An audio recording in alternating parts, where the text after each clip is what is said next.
It is 3 p.m. in the Eastern Time Zone, and we have Roger Stone here, and we'll have also Tim Alexander. Roger, I hope we can have you for at least the first segment to promote your book, the latest book on September 6th released, which deals with the Clinton war against women. And also your analysis of what's going on with the election cycle, especially the activation of the FBI investigation of the Clinton server crimes, and of course the Clinton Foundation, where there's multiple things going on here, including incredible voter fraud on the part of the Democrats. Let's talk about your book first, and then get into your analysis of what's happening. Of course, you have an inside track with Donald Trump, who I think is doing a phenomenal job with his advisors of setting apart plans to fix most of the disastrous things in American politics. Guys, I'm on. Hi, Dr. Bill, and Roger, pleased to be on with you. Yeah. Okay, Roger, can you run through some of these things that we talked about this morning? We did a 3-minute promo of your book, and we also did a kind of a brief talking points about the current election cycle and what's going on, because it's very unique, and I think you've seen this in multiple election cycles. It's a completely unique election, isn't it? It is. It's unlike any election that I've ever been involved in, and I am, as you know, a veteran of 9 Republican presidential campaigns, starting with Richard Nixon, working 3 times for Governor Ronald Reagan, later President Ronald Reagan, helping my old boss, Senator Bob Dole, grudgingly helping the Bushes in one election. I'm still doing penance for that. But I've never seen funny guy. I've never done seen an election like this, because unlike our previous elections, this is not Republicans versus Democrats. This is the insiders versus an outsider who threatens to really overturn the established order and really upset the two-party duopoly that has successfully, unfortunately, run the country into the ditch. Right. Trump, who I've known for 40 years and have worked for as a political advisor on and off in that period, is not somebody beholden to any special interest, not buyable, can't be bullied. He's one of the toughest men I've ever met, and I worked for Richard Nixon, who was one tough SOB. I worked for Bob Dole, who is not exactly a milk-fed puppy himself. So I'm more excited about this election than perhaps any election that I have been involved in. Now, this is not my campaign. It's not necessarily the campaign that I would have run, but regardless, we end up in the final week where Trump is more than competitive. In fact, I think the momentum is in his direction. The Clintons have now played their big final card, I think, in this phony claim about Trump and a Russian server. And even the New York Times, which have been lapdogs for the Clintons in this campaign, owned by the Clinton Foundation's largest single donor, the Mexican billionaire Carlos Slim, Jeb Bush's partner in the multi-million-dollar Obama phone contract. Even the Times has come out and debunked this idea of a special server. There is no Russian connection. This is a lie. Any intelligence official who parroted the Clinton lie on this, in which, by the way, no Republican on the House or Senate Intelligence Committee has been shown any evidence of Russian involvement in our elections, every one of those people must be prosecuted under President Trump. They must be ousted and prosecuted for these lies. They're lies. I have been myself accused of being a Russian agent. Congressman Jerry Nadler, hack from New York, Congressman Elijah Cummings, widely viewed as the dumbest man in Congress, they have both called on the FBI director to investigate me over my completely non-existent Russian ties. This is the new McCarthyism. If you're not for war with the Russians over Syria, which I am not, then you must be in their employ. Well, think about this for a moment, Dr. Bill. They're accusing me of treason. Wow. They're accusing me of opposing my own country. When Republicans were accused of that in the 50s, they went out of their minds.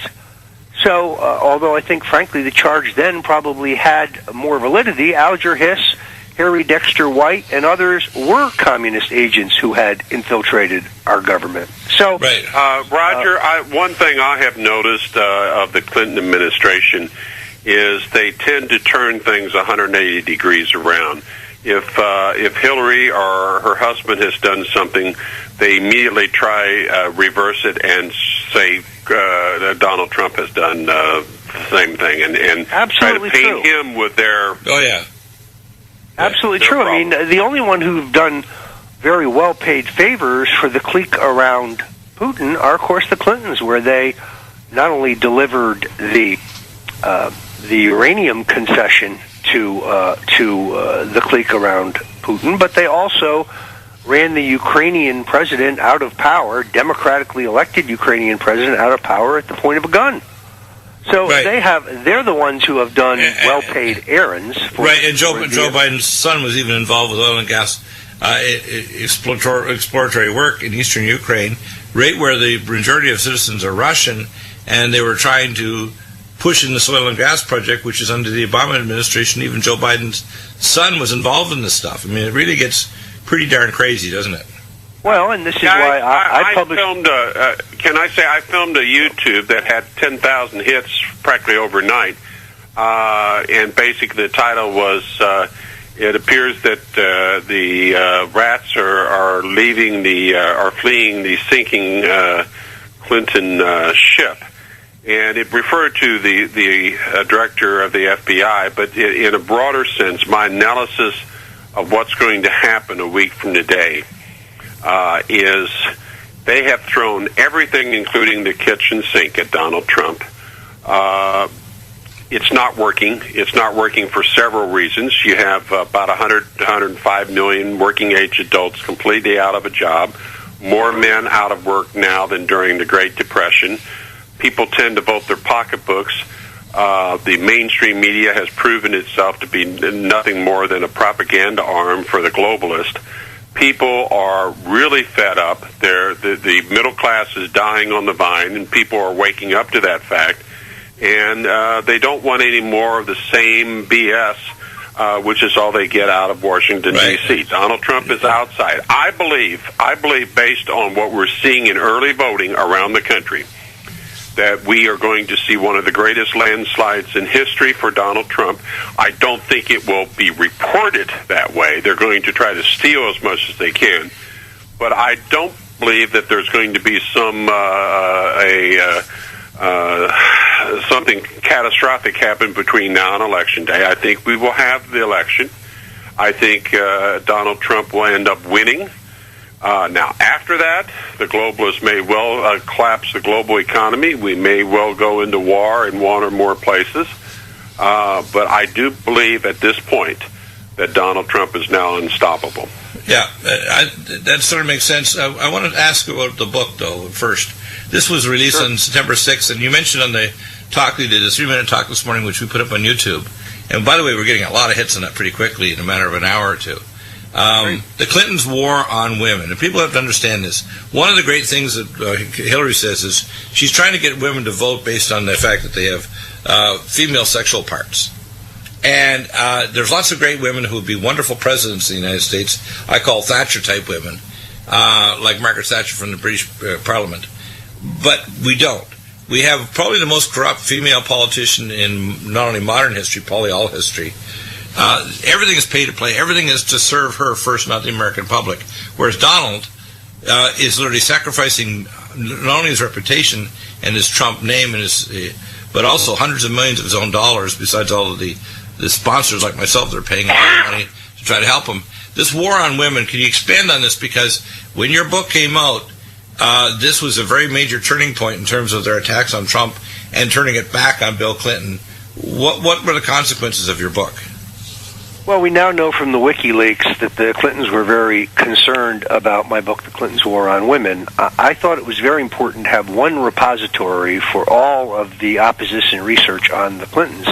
So the book is much, much broader than just Bill's history as a sexual predator, as a serial rapist who has assaulted, raped, bitten, or exposed himself to dozens of women, and really delineates Hillary's role as an accessory after the fact in those sex crimes, because she is the one who has run the cover-up. She's the one who has hired the heavy-handed private detectives and the nasty lawyers like David Kendall to threaten these women, to discredit them, to bully them into either silence or bully them out of responding to a subpoena. So that is probably the most important issue in the book, but we also focus on Bill's drug use, his 3 times in rehab, his role in drug trafficking when he was governor in conjunction with the Bushes, right. The epic corruption of the Clinton Foundation, not only the corruption of his gubernatorial days, but the corruption of the Clinton Foundation. We do a recap of much of the information that came from Peter Schweitzer's terrific book, Clinton Cash. A great book, but remember that book closed well over a year ago, and so much more is now known. We also focus on the Jeffrey Epstein scandal and try to figure out what Bill was doing, at these orgies in the hedonistic private island that Epstein, a billionaire friend of Bill, had in the U.S. Virgin Islands. Underage girls, by the way. Underage girls. Underage, yeah. This is the definitive expose of Bill, Hillary, and Chelsea Clinton. Yes, we explore the fact that Chelsea is not Bill Clinton's biological father. That Bill is not Chelsea's biological father.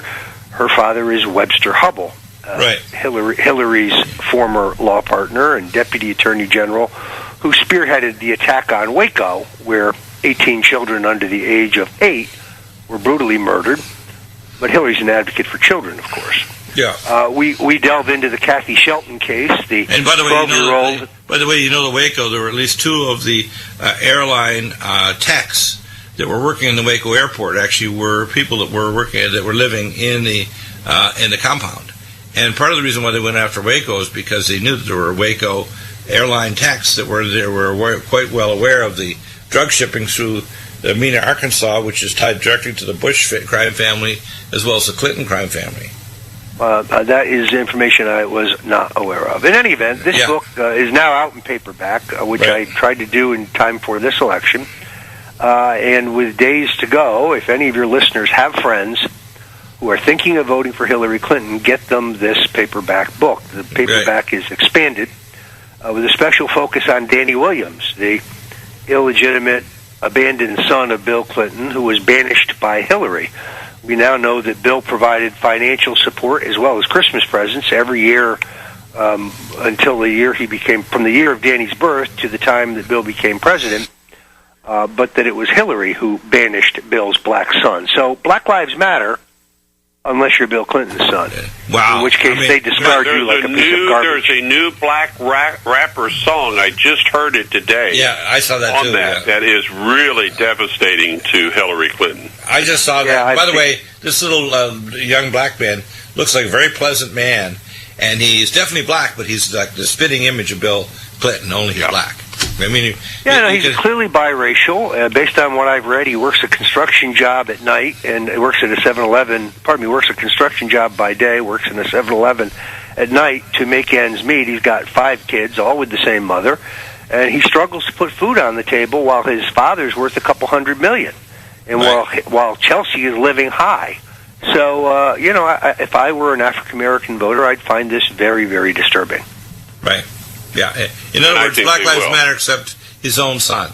And, of course, Hillary Clinton's stepson. Roger, are you aware that Dr. Bill and I broke the story based on the comments of Sally Miller, former Miss Arkansas and one of Bill's longtime mistresses, that Hillary Clinton was a cocaine addict as well? That would not surprise me. Cocaine runs throughout this entire Clinton history. Bill and his brother Roger were heavy users. Danny Williams' mother has told of shacking up with Bill for 2 and 3 days at a time, eating and drinking nothing but just taking cocaine and having sex. She says she was with Bill on 13 separate occasions. She described the interior and the floor plan of Bill's mother's cabin in Hot Springs, where they would meet for sexual assignations, and she's passed not one but 2 polygraphs. Wow. In the case of Hillary, Sally Miller told us that Bill told her that when he and Hillary would get in a fight, it was usually over the fact that their cocaine was almost out and who was going to get the last of it. Mm-hmm. Nothing would surprise me about these wanton criminals.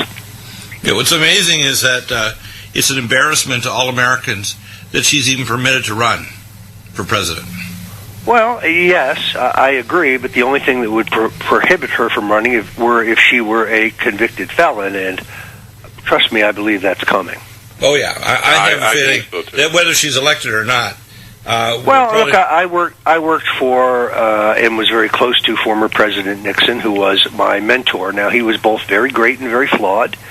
He achieved great things for the country. He also made egregious mistakes. The war on drugs comes to mind, closing the gold window, wage and price controls. But, we did have peace.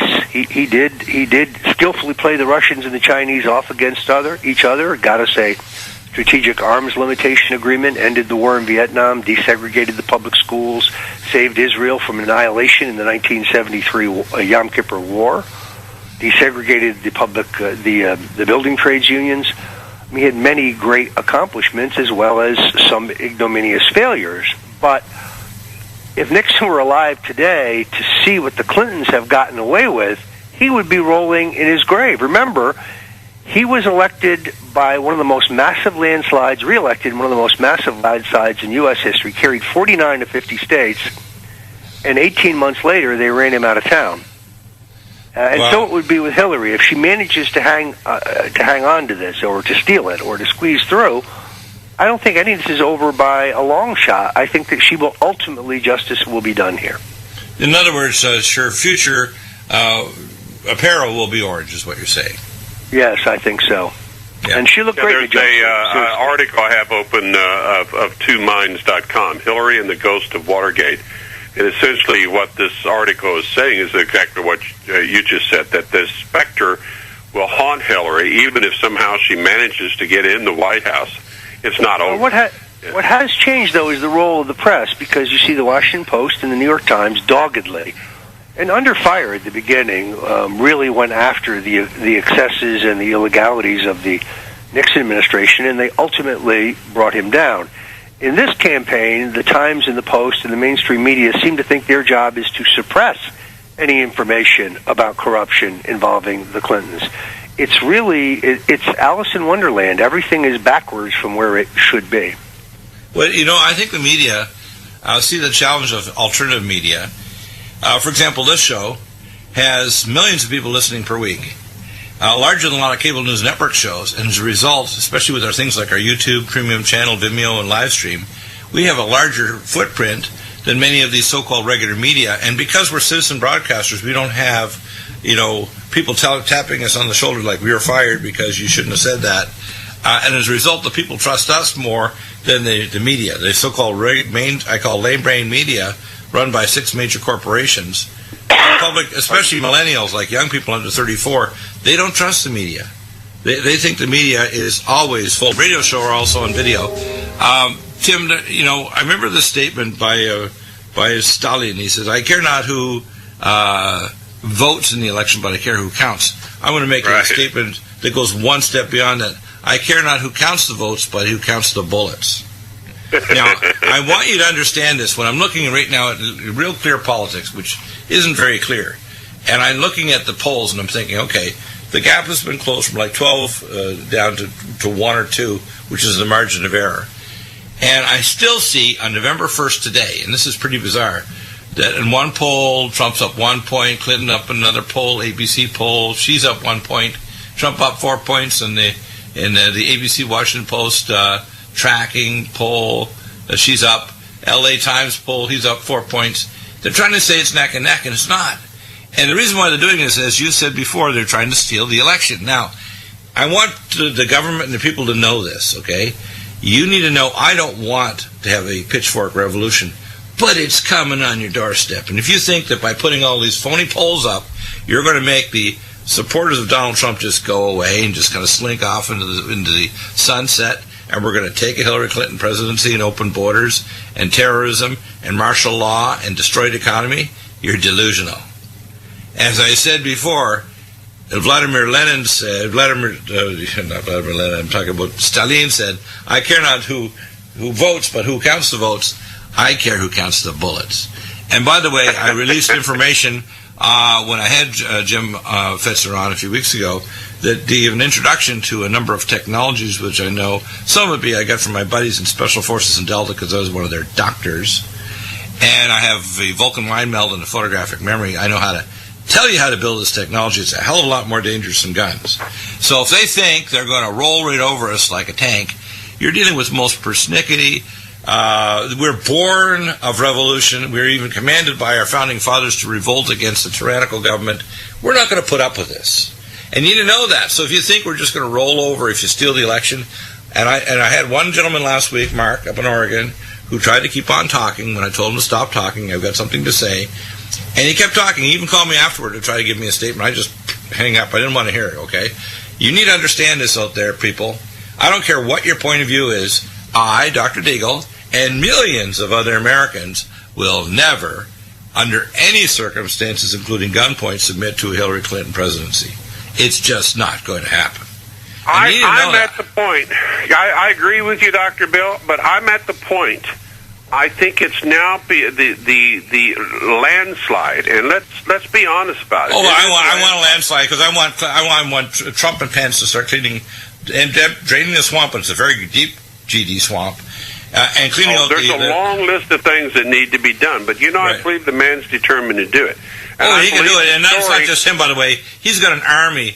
When I saw his financial army of top professors of economics in UC Irvine and elsewhere, and these top international financial people, I realized he surrounded himself with generals, admirals, gold service members in the military, top environmental scientists, economists, etc.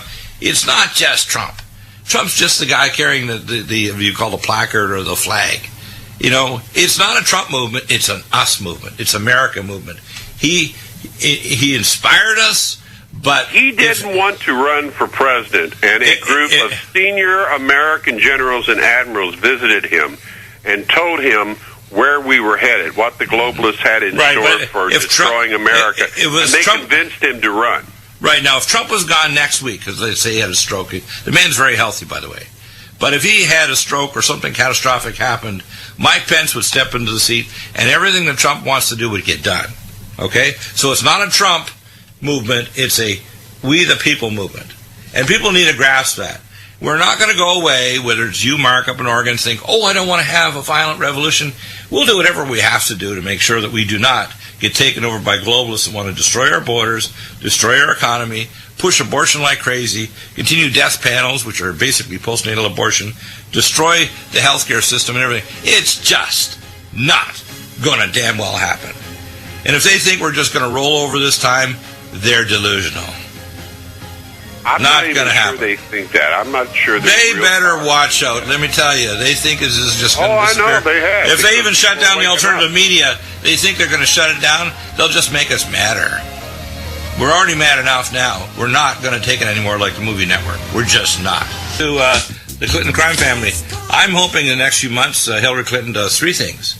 She repents of being an evil witch, turns in her hat and her broom, repents before the Most High God and publicly states of all the crimes she's done before she dies, gets some help with her health, and gets the idea of maybe becoming a ex-witch evangelist, saving people from going to the place of destruction. Now, that's not very likely, which means likely what's going to happen is Hillary Clinton is going to deteriorate, she'll die, and her apartment will be finished in hell, and Satan will invite her to stay in a place. The only problem is there's a room full of gold, but it's so hot you can't pick it up.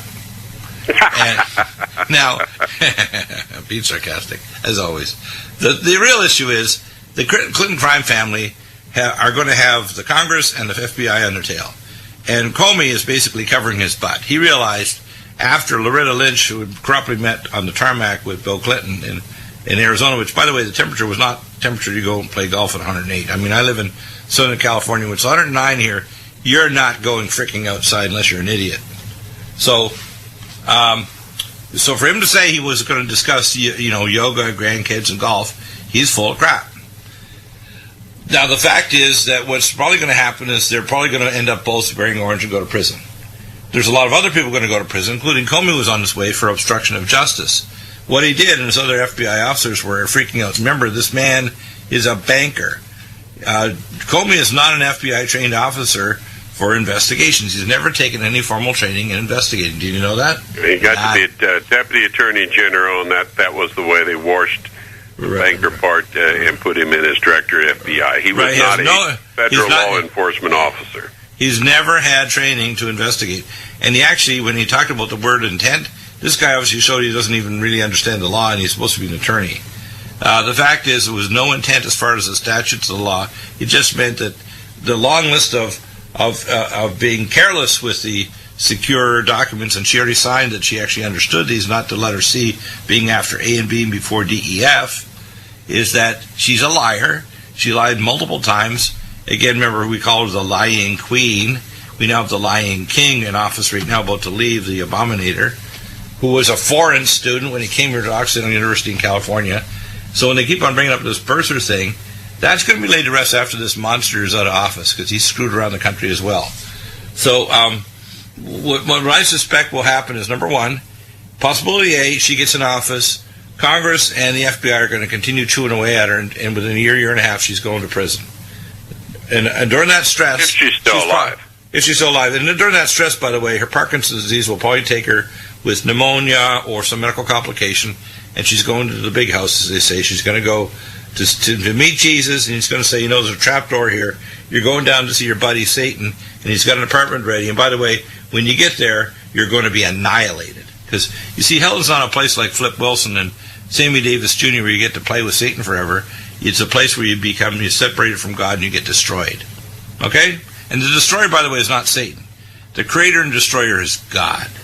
Get that, okay, Hillary? And you need to understand, you're not going to get a reward in hell. You're going to get annihilated. Now, what we as Christians need to do is pray for her, because when we bring grace, God brings judgment. Because when grace ends, judgment starts.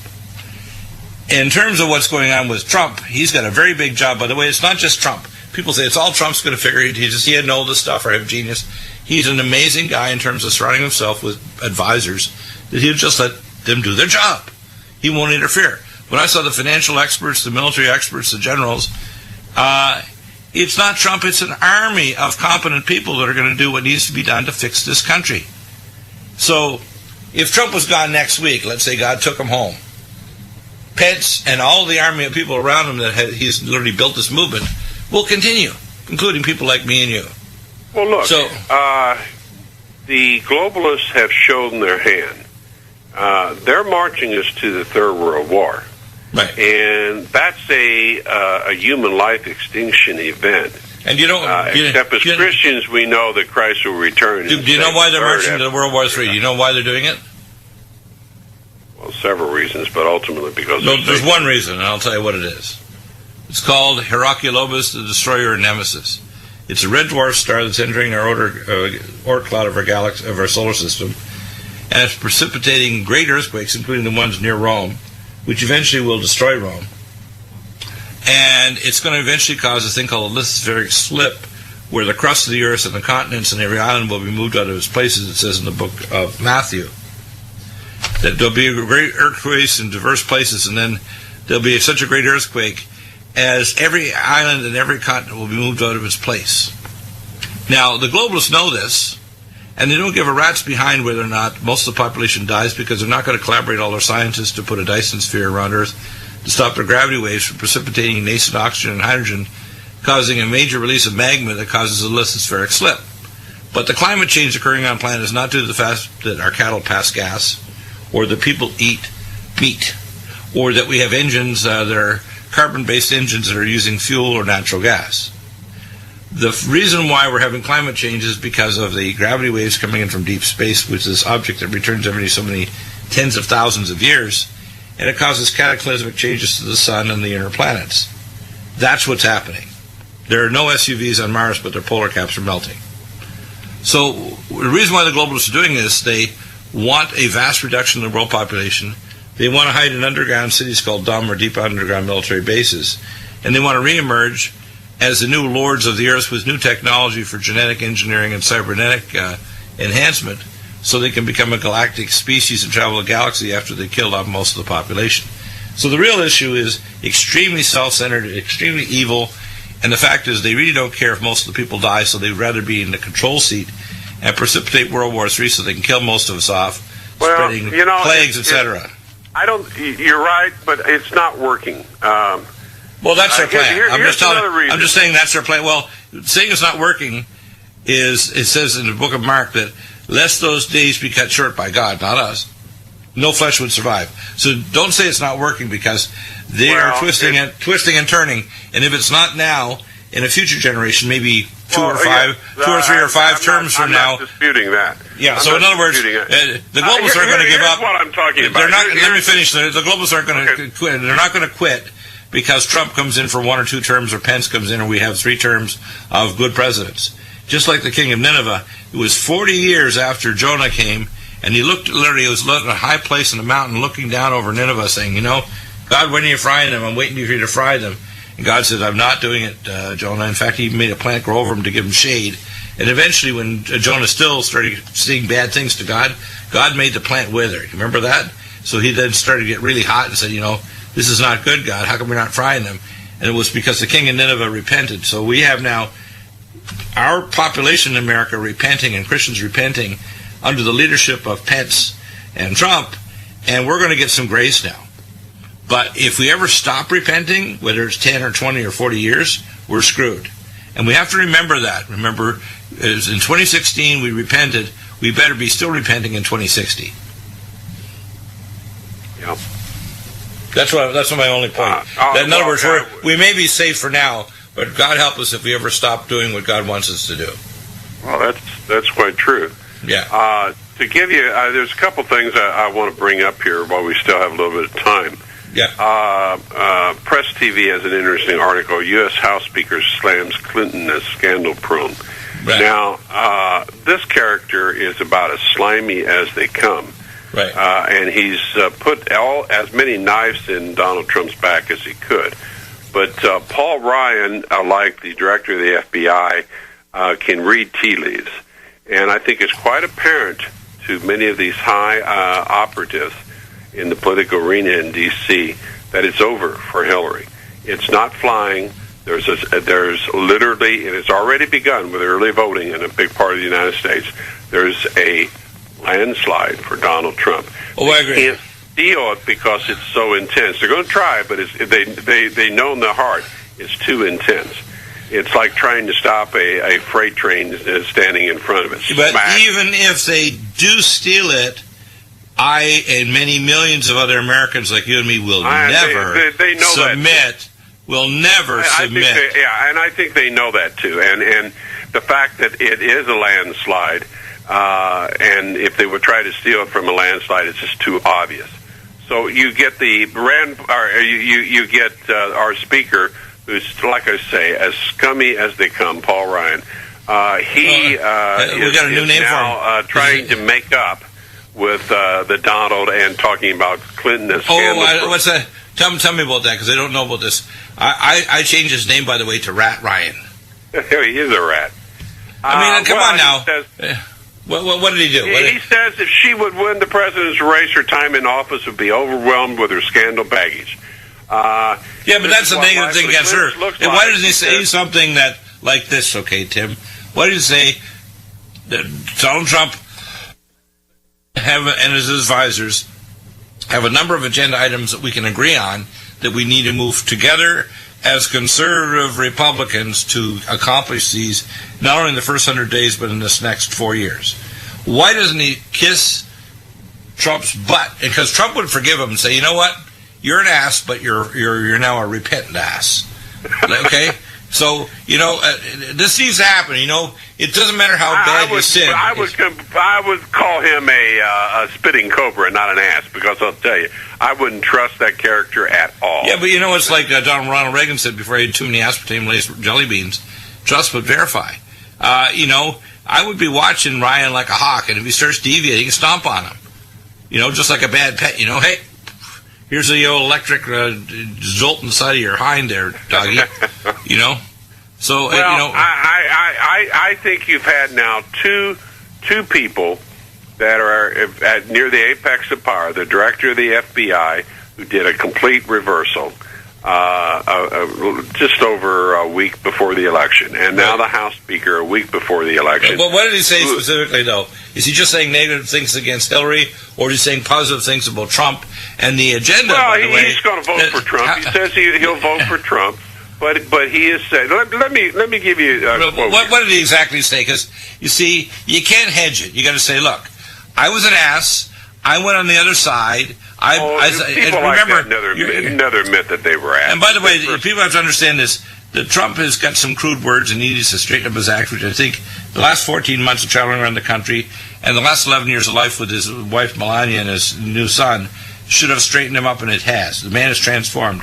It's better to have a repentant sinner than to have someone who pretends to be a saint and he's a devil. And, Are you talking about Hillary again? I'm talking about Trump, okay? The fact is Trump has got a crude mouth. He also suffers from a little Asperger syndrome, and he counterpunches, which means his mouth moves faster than his brain. So, although he's intelligent, he's a good businessman. Look, you have to remember, he is a New Yorker, and he's been very active in the New York real estate business, and that is one of the toughest areas. I mean, that's in your face. Take no holds barreled. You know the reason why? I'm a Midwesterner. We're powder puffs compared to New Yorkers. Okay. Yeah, listen. I get relatives down in New York, and we call it Jew York City. And let me tell you, more in your face, arrogant, and kick your butt and stab you in the back people than these New York Jews. And he deals with them. Actually, and he wins. I've had Jews tell me that, including a beautiful brunette gal that was here with in a party I had. Oh, it's part of their culture. I mean, that's why it's. Yeah, she said, I'm a New York Jew. I said, honey, I don't care. You're beautiful. You're welcome here. But no, they know that. That is part of the culture. But what I'm saying is Donald Trump has grown up in that culture, and he's tough. And sometimes it rubs people wrong. But you know what? I want a tough leader. I don't want, and I want a truthful leader, and I want a Christian leader. I don't want somebody like Hillary Clinton. You can assume her or Obama every word out of their mouths a lie. Tim, one of the most telling things, and I started a conversation which I want to have if I can on air with Jim Fetzer. Now, Jim stepped on an area where he's on very thin ice with me. And that was the area of pro-life. And he says he's done lectures, he's talked about this and that, and he'd even mentioned that he thought the central nervous system of children doesn't develop until the 12th week. I said, you're talking to a world-class expert on this that have actually presented papers to the Canadian Commission on Reproductive Technology. Ask him what it's going to be when it's Let me finish. Tim, let me finish. Okay. Don't interrupt. Please let me finish. So what I said to him was that this is not open for your argument. I'm a world-class expert. At the 6th week, the fetus, the baby, can sense pain. Pain is not the determination of whether or not you're human, if you can suffer pain. It's whether your genetics are different than your mother, which, by the way, from the moment of conception. Because it said, I was offered a job to work in the super soldier program. If we could transfer that fetus to an artificial uterus or an animal and genetically hybridize genetic animal DNA to create a hybrid super soldier, we were working on it in the late 70s. And I'm guarantee you, when Poindexter in the late 90s said they had to get rid of a lot of these so-called genetically engineered super soldiers, it was an unpleasant thing. Now, abortion is murder, okay? And when I talked to him, I said, you're not talking to somebody who's a novice on this. And I gave him some specific examples.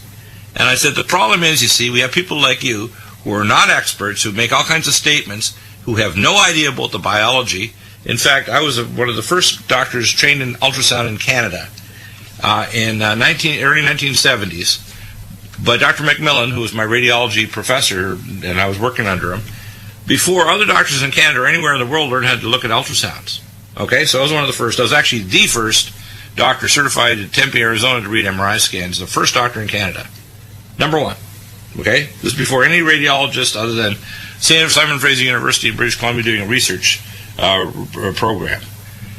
What people need to understand here is we have a situation where even 90+% of abortionists wouldn't do late-term abortions, and when Donald Trump was there, he showed genuineness where he was revolted in the third debate about her trying to push for abortions right to the moment of delivery. Now, you have to understand, you plunge the scissors into the back of the baby's brain, you suck the brains out while the baby's alive.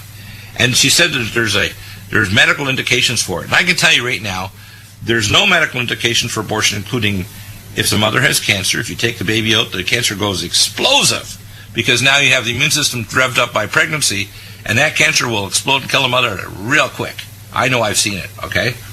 So there is no medical indication for it. So you have to understand here is that Donald Trump is pro-life, pro-Constitution, pro-America, pro-illegal and rapid immigration, pro-borders, pro-military, pro-cost of health care where you're not going to have death panels. I mean, what can you say about the man? Yeah, he's got a potty mouth, but I'm sure he doesn't do it in public, and he's got a great family, so what do you say? Anyway, we're going to explore that stuff about pro-life. I dare, double, triple dog dare anybody who thinks that they can debate Dr. Deagle about the issue of abortion or genetic engineering or hybridization of humans. I presented papers to the Royal Commission on New Reproductive Technology and to the Human Life International Zurich International Board in Zurich, Switzerland. So let me tell you out there, numbskulls, if you think you can argue pro-abortion with Dr. Deagle, you're going to have a very, very bad friggin' day. It's going to leave a mark, too, on your intellect. Now, I want you to understand this, because, you see, Hillary Clinton's suffering from the same delusions of Persephone, who introduces us to Hades, the god of the underworld. And we went over this last Friday. We'll expand on it this Friday with Matthew again. But you have to understand that she is literally prophesied by her mentor, who wrote Rules for Radicals, right? That she would be literally, just before he died in 72, that she'd be the one to introduce in the form of witchcraft and Satanism and literally the Antichrist to America. Did you know that? She literally is the one that they've selected to become the whore of Babylon to destroy America. Well, let's hope that doesn't happen. Right. And you know what? It's really up to us. Exactly. I mean, it's up to us to pray. One, we don't have to vote for her. We can vote against her. And two, if they try to steal it, we can say, I'm sorry. Well, listen, I had one pediatric patient, and when that one pediatric patient survived, and literally I saved his life, and he had a miracle happen, and God saved him from dying in the operating room due to the cardiac surgery, which I've witnessed before. And I did this. I explained this in detail to Revelation Now Radio, which people can go listen to that archive. I'll probably post it over as well. People need to start grasping, this is not Deagle. I am a 10th level maggot saved by grace. I'm an evil man who's become a son of God by repenting and turning back to the Father to hear and do Shema, his will. Okay? So people need to understand you can never become good enough for God, but God can power wash you and save you, and he can clean you up, and he can say, now that you're listening and doing my will, I'll make you a son of God and give you a signet ring. So what you say means his words, his actions, because you are now walking with the Most High God. And I got to tell you, it's repenting Christians that are bringing grace back and bringing Donald Trump back from the brink of losing this election. I've been praying so hard, literally day and night. I've had insomnia like you for months now. Just like up night, pray, because I realized it's not just America that can suffer if this election goes wrong. It's the whole world. They're literally, with Hillary trying to start World War III, they're literally going to crash the world economy. They're literally ready to kill billions. This is not a joke. And people need to understand this. If you out there think that you're going to vote for Hillary Clinton, you're a doer of evil. There's no way around this, okay? Now that you remember her state trooper, when she was First Lady of Georgia, said that she went, was it once a month or twice a month to California to a service that was a Satan worshiping. And guess what? Saul Alinsky belonged to the same coven. Do you know that? Well, yes. Look, when we talk about this stuff, people say, that's just so over the top. Well, worshiping Satan is over the top. You need to understand this is not imaginary. These people aren't normal. Right. They're not normal. Right. You understand they're people of clay and iron. They're human wetware being operated by trans-dimensional demonic entities. They are possessed.